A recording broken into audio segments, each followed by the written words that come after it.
আসসালামু আলাইকুম ভিউয়ার্স, কেমন আছেন সবাই? আশা করি সকলেই ভালো আছেন। তো এখন বাজে প্রায় আপনার ৬টা ২০-এর মতো হয়ে যাবে মনে হয় আনুমানিক। এই যে আমাদের মসজিদ আর পুকুর একদম কাছেই। তো আজকে মনটা তেমন একটা ভালো নাই, কারণ আপনারা তো জানেনই আমার আম্মু ইন্তেকাল করছেন কিছুদিন আগে। তো কি আর বলতাম, তো আসলাম এখন মানে আম্মুকে খুঁজতেছি, এই আর কি অবস্থা। কিছু ভালো লাগতেছে না তেমন একটা। আম্মুর একটা শখ ছিল, আমাকে একটা ফার্ম করে দিও বলছিল। বলছে, বাবা তুই যখন পাখি ভালোস, তোরে আমি মানে একটা পাখির ফার্ম দিয়ে দিব, দেখিস তুই। আমার সেই আশাটা পূরণ হলো না আর কি। তো সেই আশাটা ইনশাল্লাহ আমি পূরণ করবো, দেখি না আপনাদের দোয়াই কতটুকু আগাতে পারে। তো ভাবতেছি এই চ্যানেলটা বেশি দিন থাকবে না, থাকবে বলতে এটাতে শুধু জাস্ট পাখিগুলার ভিডিও দিব। আর আরেকটা চ্যানেলের মধ্যে আমার একটা প্রজেক্টের একটা আশা আছে, কারণ এগুলোর মধ্যে আল্লাহর বারকাত থাকে বেশি। এগ্রো প্রজেক্ট বলেন, এগ্রো বলতে হাঁস মোরগ গরু ছাগল এগুলোর মধ্যে বরকত থাকে একটা আল্লাহর দেওয়া।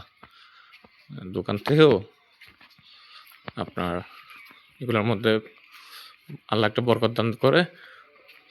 তো এগুলোর মধ্যে লাভও হয় বেশি, লাভ হোক সীমিত হোক সমস্যা নাই। তো আপনারা সবাই কেমন আছেন জানাবেন, আর কে কে ফজরের নামাজটা পড়েছেন একটু জানাবেন একটু। আমার ভিউয়ার্সরাও দেখে এখন রিপ্লাই দেয় না। ভাই কি অবস্থা, ভালো আছেন? ভিডিও ভালো আছেন? তো উনি হচ্ছে আমাদের বাজারের বলতে এই যে আশেপাশে ময়লা আছে না, ওগুলো উনি পরিষ্কার করে। আলহামদুলিল্লাহ খুবই ভালো মানুষ, ওনার সাথে প্রতিদিনই দেখা হয় আমার, বন্ধুর মতো হয়ে গেছে বলতে গেলে। আর কুয়াশা দেখেন, হালকা কুয়াশা, বেশি না। আমি যখন আসছি তখন একটু বেশি ছিল। তো খালি মাঠে হাঁটতেছি, কি আর করবো।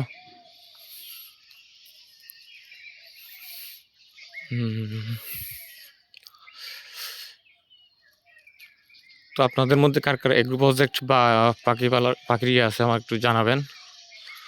পাখি পালন যারা করেন তারা একটু জানাবেন আমাকে একটু কমেন্টে। আমি একটা রিসার্চ করতে চাচ্ছি ওই জন্য। তো আলহামদুলিল্লাহ মোটামুটি রিসার্চটাতে আমি সাকসেসও হয়েছি, ভালো রেজাল্ট পাইছি। ওইটাতে একটা সার্ভে করব চিন্তা করতেছি। তো জানাবেন আমাকে কাইন্ডলি কমেন্টের মধ্যে। আর সকলকে অনুরোধ রইল ফজরের নামাজ এবং 5 ওয়াক্ত নামাজ জামাতে আদায় করার জন্য। তো সবাই সুস্থ থাকবেন, ভালো থাকবেন, আল্লাহ হাফেজ।